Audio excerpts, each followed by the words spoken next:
ঠাকুর শ্রীরামকৃষ্ণ কলিকাতার রাজপথ দিয়া ঠিকা গাড়ি করিয়া বাদুর বাগানের দিকে আসিতেছেন, সঙ্গে ভবনাথ, হাজরা ও মাস্টার। বিদ্যাসাগরের বাড়ি যাইবেন। ঠাকুরের জন্মভূমি হুগলি জেলার কামারপুকুর গ্রাম। এই গ্রামটি বিদ্যাসাগরের জন্মভূমি বীরসিংহ নামক গ্রামের নিকটবর্তী।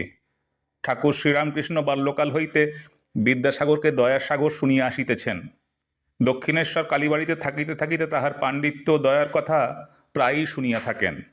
মাস্টার বিদ্যাসাগরের স্কুলে অধ্যাপনা করেন শুনিয়া তাহাকে বলিয়াছিলেন, আমাকে বিদ্যাসাগরের কাছে কি লইয়া যাইবে? আমার দেখিবার বড় স্বাদ হয়। মাস্টার বিদ্যাসাগরকে সেই কথা বলিলেন। বিদ্যাসাগর আনন্দিত হইয়া তাহাকে একদিন শনিবার 4টার সময় সঙ্গে করিয়া আনিতে বলিলেন। একবার মাত্র জিজ্ঞাসা করিলেন, কিরকম পরমহংস, তিনি কি গেরুয়া কাপড় পরে থাকেন? মাস্টার বলিয়াছিলেন, আজ্ঞা না, তিনি এক অদ্ভুত পুরুষ। লাল পেরে কাপড় পরেন, জামা পরেন, বার্নিশ করা জুতো পরেন, রাসমণির কালীবাড়িতে একটি ঘরের ভিতরে বাস করেন।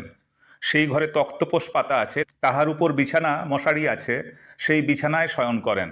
কোনো বাহ্যিক চিহ্ন নাই, তবে ঈশ্বর বই আর কিছু জানেন না, অহর্নিশ তাহারই চিন্তা করেন। গাড়ি দক্ষিণেশ্বরের কালীবাড়ি হইতে ছাড়িয়াছে, পোল পার হইয়া শ্যামবাজার হইয়া ক্রমে আমহার্স্ট স্ট্রিটে আসিয়াছে। ভক্তেরা বলিতেছেন, এইবার বাদুর বাগানের কাছে আসিয়াছে। ঠাকুর বালকের ন্যায় আনন্দে গল্প করিতে করিতে আসিতেছেন। আমহার্স্ট স্ট্রিটে আসিয়া হঠাৎ তাহার ভাবান্তর হইল, যেন ঈশ্বরাবেশ হইবার উপক্রম। গাড়ি রামমোহন রায়ের বাগানবাটির কাছ দিয়ে আসিতেছে। মাস্টার ঠাকুরের ভাবান্তর দেখেন নাই, তাড়াতাড়ি বলিতেছেন, ওইটি রামমোহন রায়ের বাটি। ঠাকুর বিরক্ত হইলেন, বলিলেন, এখন ওসব কথা ভালো লাগছে না। ঠাকুর ভাবাবিষ্ট হইতেছেন। বিদ্যাসাগরের বাটির সম্মুখে গাড়ি দাঁড়াইল। গৃহটি দ্বিতল, ইংরেজ পছন্দ।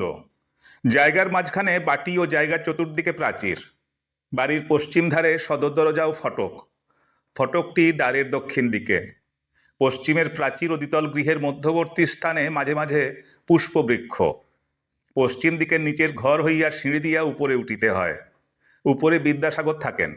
সিঁড়ি দিয়া উঠিয়া এই উত্তরে একটি কামরা, তাহার পূর্ব দিকে হলঘর। হলের দক্ষিণ পূর্ব ঘরে বিদ্যাসাগর শয়ন করেন। ঠিক দক্ষিণে আরেকটি কামরা আছে। এই কয়টি কামরা বহুমূল্য পুস্তকে পরিপূর্ণ। দেওয়ালের কাছে সারি সারি অনেকগুলি পুস্তকাধারে অতি সুন্দর বই বাঁধানো আছে। হলঘরের পূর্ব সীমান্তে টেবিল ও চেয়ার আছে। বিদ্যাসাগর যখন বসিয়া কাজ করেন, তখন সেইখানে তিনি পশ্চিমাস্য হইয়া বসেন। যাহারা দেখাশোনা করিতে আসেন, তাহারাও টেবিলে চতুর্দিকে চেয়ারে উপবিষ্ট হন। টেবিলের ওপর লিখিবার সামগ্রী, কাগজ কলম, দোয়াত, ব্লটিং, অনেকগুলি চিঠিপত্র, বাঁধানো হিসাবপত্রের খাতা, 2-4খানি বিদ্যাসাগরের পাঠ্যপুস্তকও রহিয়াছে, দেখিতে পাওয়া যায়। এই কাষ্ঠাসনের ঠিক দক্ষিণের কামরাতে খাট বিছানা আছে, সেইখানেই ইনি শয়ন করেন। টেবিলের উপর যে পত্রগুলি চাপা রহিয়াছে, তাহাতে কি লেখা রহিয়াছে? কোনো বিধবা হয়তো লিখিয়াছে, আমার অপগণ্ড শিশু অনাথ, দেখিবার কেহ নাই, আপনাকে দেখিতে হইবে। কেহ লিখিয়াছেন, আপনি খারমাতার চলিয়া গিয়াছিলেন, তাই আমরা মাসোহারা ঠিক সময় পাই নাই, বড় কষ্ট হইয়াছে। কোনো গরিব লিখিয়াছে, আপনার স্কুলে ফ্রি ভর্তি হইয়াছি, কিন্তু আমার বই কিনিবার ক্ষমতা নাই। কেহ লিখিয়াছে, আমার পরিবারবর্গ খেতে পাচ্ছে না, আমাকে একটি চাকরি করিয়া দিতে হইবে। তাহার স্কুলের কোনো শিক্ষক লিখিয়াছেন, আমার ভগিনী বিধবা হইয়াছে, তাহার সমস্ত ভার আমাকে লইতে হইয়াছে, এ বেতনে আমার চলে না। হয়তো কেহ বিলাত হইতে লিখিয়াছেন, আমি এখানে বিপদগ্রস্ত, আপনি দিনের বন্ধু, কিছু টাকা পাঠাইয়া আসন্ন বিপদ হইতে আমাকে রক্ষা করুন। কেহ বা লিখিয়াছেন, অমুক তারিখে সালিসির দিন নির্ধারিত, আপনি সেদিন আসিয়া আমাদের বিবাদ মিটাইয়া দিবেন। ঠাকুর গাড়ি হইতে অবতরণ করিলেন। মাস্টার পথ দেখাইয়া বাটির মধ্যে লইয়া যাইতেছেন। উঠানে ফুল গাছ, তাহার মধ্য দিয়া আসিতে আসিতে ঠাকুর বালকের ন্যায় বোতামে হাত দিয়া মাস্টারকে জিজ্ঞাসা করিতেছেন, জামার বোতাম খোলা রয়েছে, এতে কিছু দোষ হবে না তো? গায়ে একটি লং ক্লথের জামা, পরনে লাল পেরে কাপড়, তাহার আঁচলটি কাঁধে ফেলা, পায়ে বার্নিশ করা চটি জুতা। মাস্টার বলিলেন, আপনি ওর জন্য ভাববেন না, আপনার কিছুতে দোষ হবে না, আপনার বোতাম দেবার দরকার নাই। বালককে বুঝাইলে যেমন নিশ্চিন্ত হয়, ঠাকুরও তেমনি নিশ্চিন্ত হইলেন। সিঁড়ি দিয়া উঠিয়া একেবারে প্রথম কামরাটিতে ঠাকুর ভক্তগণ সঙ্গে প্রবেশ করিতেছেন। বিদ্যাসাগর কামরার উত্তর পার্শ্বে দক্ষিণাস্য হইয়া বসিয়া আছেন। সম্মুখে একটি 4 কোণা লম্বা পালিশ করা টেবিল। টেবিলের পূর্বধারে একখানি পেছন দিকে হেলান দেয়া বেঞ্চ। টেবিলের দক্ষিণ পার্শ্বে ও পশ্চিম পার্শ্বে কয়েকখানি চেয়ার। বিদ্যাসাগর দু একটি বন্ধুর সহিত কথা কহিতেছিলেন। ঠাকুর প্রবেশ করিলে বিদ্যাসাগর দণ্ডায়মান হইয়া অভ্যর্থনা করিলেন। ঠাকুর পশ্চিমাস্য টেবিলের পূর্বপার্শ্বে দাঁড়াইয়া আছেন, বাম হস্ত টেবিলের উপর, পশ্চাতে বেঞ্চখানি। বিদ্যাসাগরকে পূর্ব পরিচিতের ন্যায় একদৃষ্টে দেখিতেছেন ও ভাবে হাসিতেছেন। বিদ্যাসাগরের বয়স আন্দাজ ৬২-৬৩। ঠাকুর শ্রীরামকৃষ্ণ অপেক্ষা ১৬-১৭ বৎসর বড় হইবেন। পরনে থান কাপড়, পায়ে চটি জুতা, গায়ে একটি হাত কাটা ফ্লানেলের জামা, মাথার চতুষ্পার্শ্বে উড়িষ্যাবাসীদের মতো কামানো। কথা কহিবার সময় দাঁতগুলি উজ্জ্বল দেখিতে পাওয়া যায়, দাঁতগুলি সমস্ত বাঁধানো। মাথাটি খুব বড়, উন্নত ললাট ও একটু খর্বাকৃতি। ব্রাহ্মণ, তাই গলায় উপবীত। বিদ্যাসাগরের অনেক গুণ। প্রথম, বিদ্যানুরাগ। একদিন মাস্টারের কাছে এই বলতে বলতে সত্য সত্য কেঁদেছিলেন।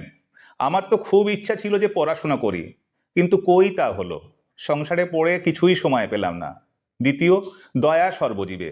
কি সাগর, দয়ার সাগর। বাছুরেরা মায়ের দুধ পায় না দেখিয়া নিজে কয়েক বৎসর ধরিয়া দুধ খাওয়া বন্ধ করিয়াছিলেন। শেষে শরীর অতিশয় অসুস্থ হওয়াতে অনেকদিন পরে আবার ধরিয়াছিলেন। গাড়িতে চড়িতেন না, ঘোড়া নিজের কষ্টও বলিতে পারে না। একদিন দেখলেন একটি মুটে কলেরা রোগে আক্রান্ত হইয়া রাস্তায় পড়িয়া আছে, কাছে ঝাঁকাটা পড়িয়া আছে। দেখিয়া নিজে কোলে করিয়া তাহাকে বাড়িতে আনিলেন ও সেবা করিতে লাগিলেন। তৃতীয়, স্বাধীনতা প্রিয়তা। কর্তৃপক্ষের সঙ্গে একমত না হওয়াতে সংস্কৃত কলেজের প্রধান অধ্যক্ষের কাজ ছাড়িয়া দিলেন। চতুর্থ, লোকাপেক্ষা করিতেন না। একটি শিক্ষককে ভালোবাসিতেন, তাহার কন্যার বিবাহের সময় নিজে আইবুড়ো ভাতের কাপড় বগলে করে এসে উপস্থিত। পঞ্চম, মাতৃভক্তি ও মনের বল। মা বলিয়াছেন, ঈশ্বর, তুমি যদি এই বিবাহে, তার এক ভ্রাতার বিবাহে না আসো, তাহলে আমার ভারী মন খারাপ হবে। তাই কলিকাতা হইতে হাঁটিয়া গেলেন। পথে দামোদর নদী, নৌকা নাই, সাঁতার দিয়া পার হইয়া গেলেন। সেই ভিজা কাপড়ে বিবাহরাত্রেই বীরসিংহে মার কাছে গিয়া উপস্থিত। বলিলেন, মা, এসেছি। বিদ্যাসাগর ব্যস্ত হইয়া একজনকে জল আনিতে বলিলেন ও মাস্টারকে জিজ্ঞাসা করিলেন, কিছু খাবার আনিলে ইনি খাবেন কি? তিনি বলিলেন, আজ্ঞে, আনুন না।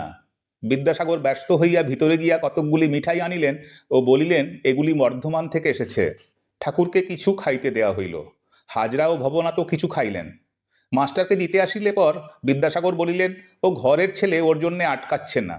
ঠাকুর একটি ভক্ত ছেলের কথা বিদ্যাসাগরকে বলিতেছেন। সে ছোকরাটি এখানে ঠাকুরের সম্মুখে বসেছিল। ঠাকুর বলিলেন, এই ছেলেটি বেশ সৎ, আর অন্তঃসার যেন ফল্গু নদী। উপরে বালি, একটু খুঁড়িলেই ভিতরের জল বইছে দেখা যায়। মিষ্টি মুখের পর ঠাকুর সহাস্যে বিদ্যাসাগরের সঙ্গে কথা কহিতেছেন। দেখিতে দেখিতে এক ঘর লোক হইয়াছে, কেহ উপবিষ্ট, কেহ দাঁড়াইয়া। শ্রীরামকৃষ্ণ বলিতেছেন, আজ সাগরে এসে মিললাম। এতদিন খাল, বিল, হদ্দ, নদী দেখেছি, এইবার সাগর দেখছি। সকলে হাসিয়া উঠিল। বিদ্যাসাগরও সহাস্যে বলিলেন, তবে নোনা জল খানিকটা নিয়ে যান। শ্রীরামকৃষ্ণ বলিলেন, না গো, নোনা জল কেন? তুমি তো অবিদ্যার সাগর নও, তুমি যে বিদ্যার সাগর, তুমি ক্ষীর সমুদ্র। বিদ্যাসাগর, তা বলতে পারেন বটে। বিদ্যাসাগর চুপ করিয়া রহিলেন। ঠাকুর কথা কহিতেছেন, তোমার কর্ম সাত্ত্বিক কর্ম, সত্যের রজ। সত্যগুণ থেকে দয়া হয়।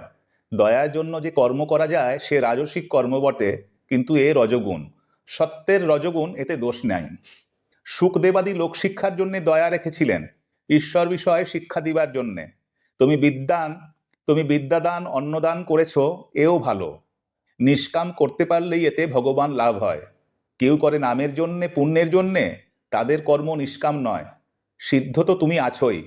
বিদ্যাসাগর বলিলেন, মহাশয়, তা কেমন করে? শ্রীরামকৃষ্ণ সহাস্যে বলিলেন, আলু পটল সিদ্ধ হলে তো নরম হয়, তা তুমি তো খুব নরম, তোমার অত দয়া। বিদ্যাসাগর সহাস্যে বলিলেন, কলাই বাটা সিদ্ধ তো শক্তই হয়। সকলে হাসিয়া উঠিলেন। শ্রীরামকৃষ্ণ বলিলেন, তুমি তা নও গো, শুধু পণ্ডিতগুলো দরকচা পড়া, না এদিক না ওদিক। শকুনি খুব উঁচুতে ওঠে, তার নজর কিন্তু ভাগারে।